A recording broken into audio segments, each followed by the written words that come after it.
क्षुल्लक भांडणावरून त्यानं बायकोला मारलं, सुटकेसमध्ये भरलं, स्वतःचं घर सोडलं आणि घर मालकाला फोन करत स्वतःच सगळं प्रकरण समोर आणलं। 2 वर्षांचा संसार 2 मिनिटांच्या रागानं उद्ध्वस्त केला। जिच्यासोबत जगण्या मरण्याच्या आणाभाका घेतल्या तिच्यावरच त्यानं चाकूनं सपासप वार केलेत।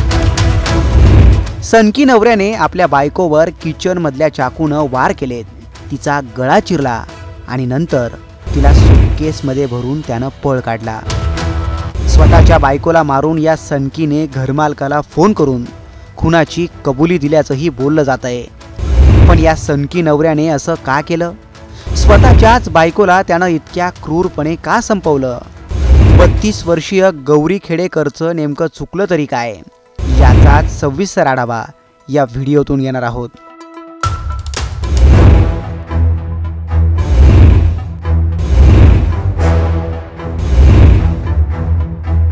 32 वर्षीय गौरी खेडकर आणि राजेंद्र खेडकर यांचं 2 वर्षांपूर्वीच लग्न झालं होतं।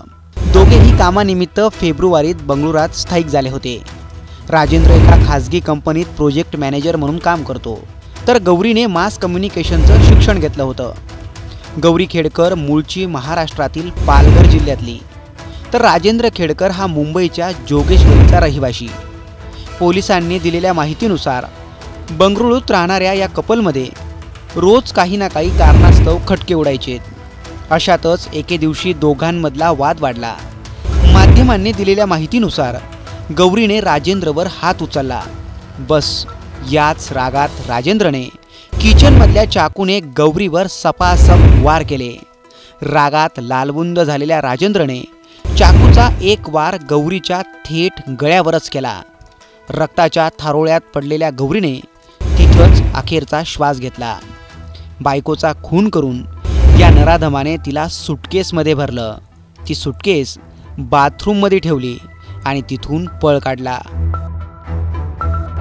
5:30 नंतर आमच्या साऊथ ईस्ट कंट्रोल रूमला एक कॉल आला होता की इथे कुणीतरी फाशी घेतली आहे म्हणून। त्या कॉलनंतर आमचे पोलीस अधिकारी आणि टीम इथे आली। त्यांनी तपास केला तेव्हा घर लॉक होते। उघडून पाहिल्यानंतर कळलं की बाथरूममध्ये सुटकेस आहे। तपासानंतर हा हत्येचा प्रकार असल्याचं समजले।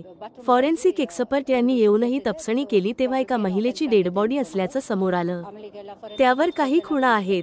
तपास करून आम्ही या महिलेच्या नवऱ्याला ताब्यात घेतलं आहे। हत्येचा गुन्हा दाखल करण्यात आला आहे।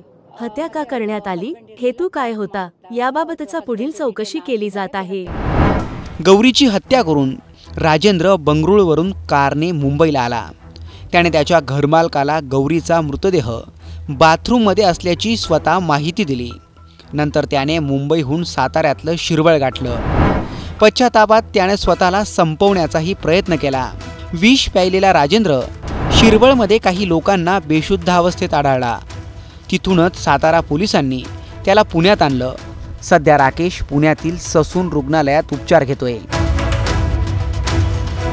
हे जे औषध आहे ते करोजिव्ह मध्ये येतं आणि त्याने जस्ट पोलीस पकडायच्या आधी थोड्या वेळापूर्वी पिलंय आणि त्याच्या हातात काय बॉटल वगैरे होती अशी माहिती मिळते।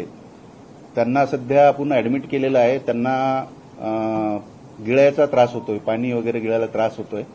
बाकी तशी प्रकृती ठीक आहे। आपण त्याची जी काही औषध पिलाय हे करोजिव्ह आहे, त्याच्यामुळे त्याची आपण आता एंडोस्कोपी करणार आहोत। एंडोस्कोपी केल्यानंतर कुठे कुठे काय इजा झाली ते आपल्याला कळेल। राकेशला डिस्चार्ज दिल्यानंतर त्याचा ताबा पोलीस घेतीलच, पण जिच्याबरोबर 2 वर्षांचा संसार थाटला तिलाच राकेशने 2 मिनिटांच्या संतापात कसं संपवलं? खरंच या गुन्ह्यामागे कौटुंबिक वादाचं कारण आहे की भलतंच काही घडलंय, याचा पोलीस शोध घेतीलच। तुर्तास तुम्हाला याबाबत काय वाटतं? कमेंट करून नक्की कळवा।